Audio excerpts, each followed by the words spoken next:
Rồi con nghe rồi. Khoảng 1. Đó hả, con khỏi làm nha. Này cho cơm nhiều quá.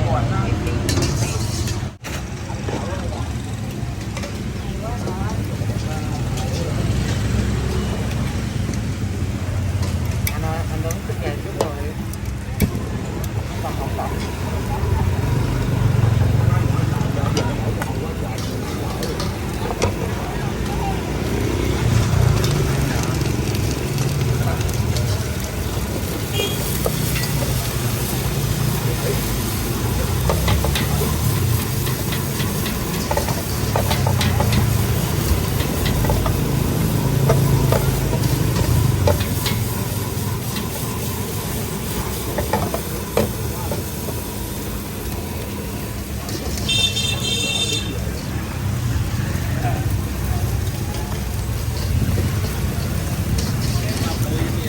Đùa vậy.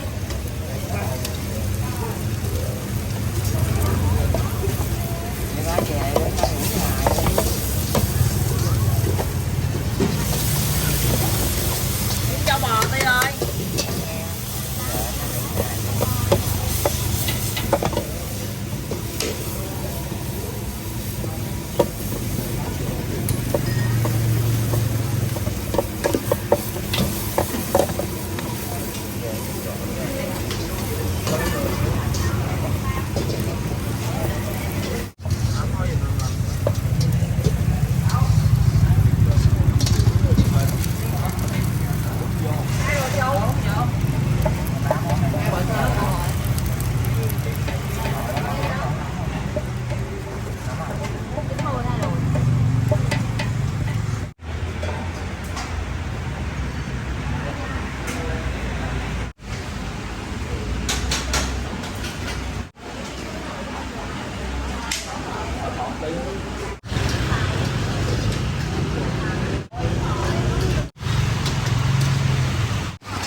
Đùi về kìa, nóng mà. Có đùi về đúng không?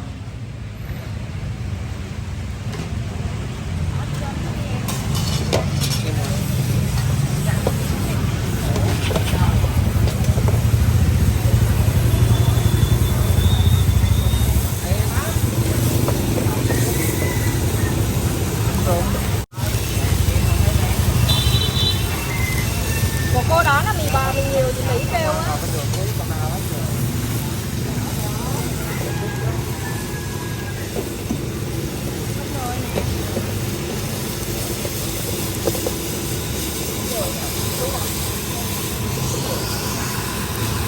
Nó 5.000. Dạ rồi, vậy qua mình cũng thêm em còn hết tiền. Rồi biết cầm thêm được không?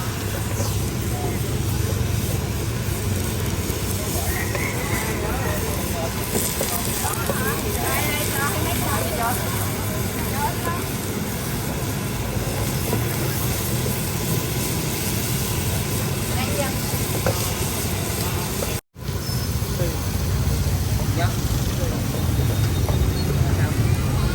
Em không biết gì mà khách thì đang quay nhiều.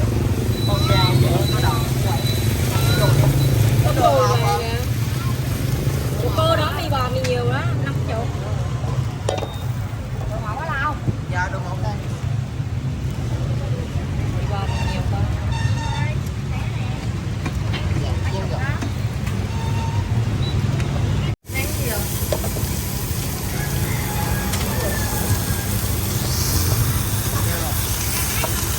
Dạ vâng. Tôm tỏi em thấy vậy chú?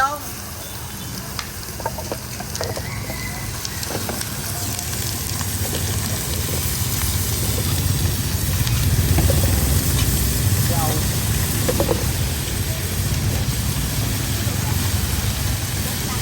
Mấy loại chú? Ủa con dầu nó qua nè. Nãy Châu đi đùi dao chưa? Rồi. Đây là ủa cái gì má? Rồi hiểu rồi.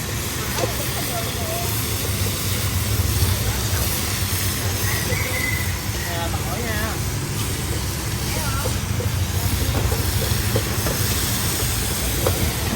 Rồi cái nút bò vô nhà đi. Có 5 lần.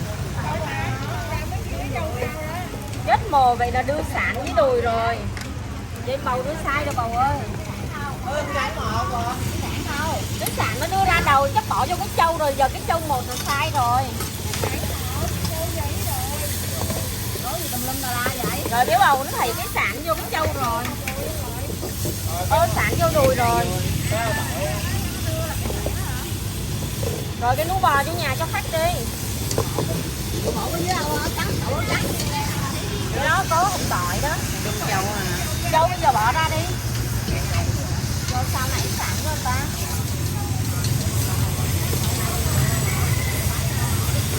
Dạ hả? Nhưng mà ý nói là đùi Ở trong môi hả? vô cái đùi. Ở trong môi. Nó khúc cho. Cái tỏi cái hai có riêng hả? Châu người ta không xào sau nữa, bỏ cái sạn vô cái đùi rồi. Cái nấu Châu về đùi là đi rồi rồi đó. Bây giờ Thấy con tránh mỡ quá thấy rồi. Đây là cái chầu cái gì trùng á mà. Châu Cái chầu cái đùi rồi. Chầu đùi. mà ra cái sạn rồi đó, vô cái đùi nó đi rồi. Ồ đúng rồi. Có 5.000 hả? Đó ở trong cánh một chứ rồi.